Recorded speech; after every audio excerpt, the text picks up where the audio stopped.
Welcome to the shed. I'm Syd, Mackie's on the camera, and today we are going to be learning how to add tokens to a Fox fork.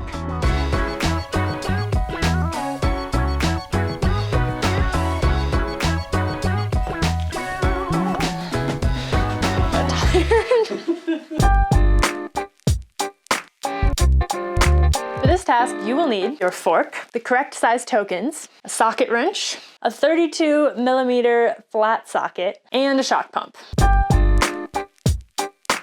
So why are you adding a token to your fork? Okay, well, first of all, I think we need to make a disclaimer is that if you're watching this, you've never heard of tokens, you have a fork, it feels great. Don't worry about it, you're fine. Not everybody needs tokens. However, if you have your fork set up properly and you've gone through the process of adjusting it, testing your suspension, all of that, and you're still having some issues, if you're either bottoming out too quickly on small hits or not going through your full travel even on something big, tokens might make sense for you.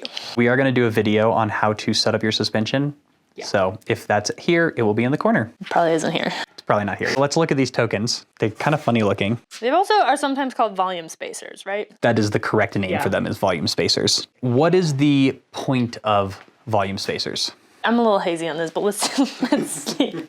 You're essentially taking up space on the air side of your fork with volume spacers. So instead of having this much air, you have this much, which means everything's gonna ramp up faster. That's a very succinct summary. Ramping up faster basically means that as you get deeper into the stroke of your fork, the pressure is going to increase more quickly. Okay. And that's why if you were having issues with bottoming out on small hits, you might put in a token or a volume spacer, because then it's gonna ramp up more at the end of the stroke. Whereas if you had it set up right and you were never getting your full travel, well, that means it's wrapping up too much, and you would want to remove a volume spacer from your fork. What would you say, like what kind of rider probably actually needs tokens? I would not be surprised if a very light rider would want to remove a token. Because basically, you know, you have a big fork and you just even at the correct pressure for your weight, you're just not going through the whole travel because you're really light and you don't need it to ramp up at the end. Whereas maybe a really heavy rider or a rider who likes to do big hits, then maybe adding a volume spacer makes sense because you want it really plush for like the normal small things you're doing, but then occasionally you're gonna do something really big. Right. So basically, it's not really like the more advanced rider you are, the more tokens you need. No. I feel like there's a little myth with that, but I don't think that's true. It has more to do with body weight, riding size. style. I think a good thing to remember with suspension in general is that most forks are sort of tuned for like an average size man. So if you are not in that average size weight bracket, tokens are probably something that are worth looking into. If you are, the first step is to work on your suspension setup and then think about tokens.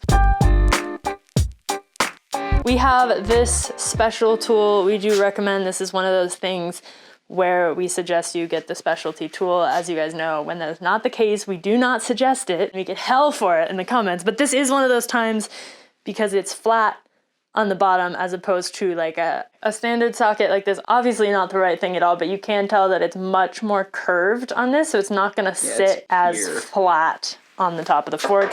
God, this is cold. If I licked that, my tongue would stick to it. Well, the first thing you want to do, take the air out. Yes, and as you are doing that, what is the first thing you're going to do? Take off this cap. Yes. Check the air. There you go. This is the step that I always forget. This goes without saying, but don't crush your fork in the vise. People are like, don't use a vise. It's like, no, just don't be dumb. All right, we're gonna check our air pressure. Okay, this looks like an even 70s. Oops, wait. Forgot what I was doing. Step 2, take out the air. You know what's gross is how bad the air in your fork smells. So the reason you want this flat one is here, lift that up real quick. It's just not a very big thing to Yeah, hold it's on to. really short. And so if you have a curved one, it's really easy to strip that. And that's not a good thing to strip.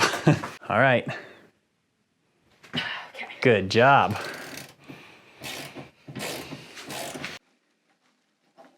There we go. All right, we've got one token. Let's add another one, just see what it feels like. So this snaps on there. It seems like it should. Literally the easiest thing ever. You're like, boom, there you go. So yeah, if you want to then take it off, it's a little bit harder because it's attached. Actually, that is kind of hard.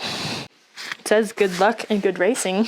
Oh, that's awesome. Yeah, it's saying, good luck, you're never gonna get this volume spacer off. Hey. Oh, nice. Apparently it has to go flying across the room. So basically, it's hard to get off, but it doesn't require any trick. No. So snap it on, let's pop it in.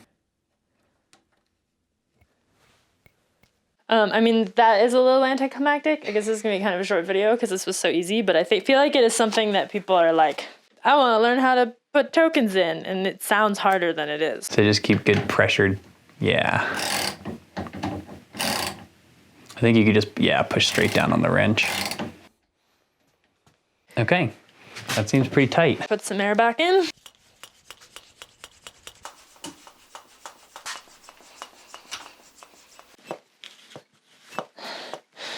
I got tired. Okay, like 2 more pumps. And we're gonna pop this back off, put on our air valve, and you're good to go. The hardest part of this task is literally taking off the fork. Off of your bike? Yeah. This is how to install tokens, volume spacers, and a Fox fork in under 1 minute. Although not necessary, this task is much easier if you remove the fork from your bike and place it in the visor stand first. Then remove the air, making sure to note the air pressure. Using the correct size flat socket and a socket wrench, carefully unscrew the air side top cap. Add or remove volume spacers as necessary. Make sure not to exceed the maximum number of spaces for your fork and travel. Now, reinstall the top cap using the flat socket and socket wrench and pump it back up to its original pressure. That's it. That's literally all there is to it.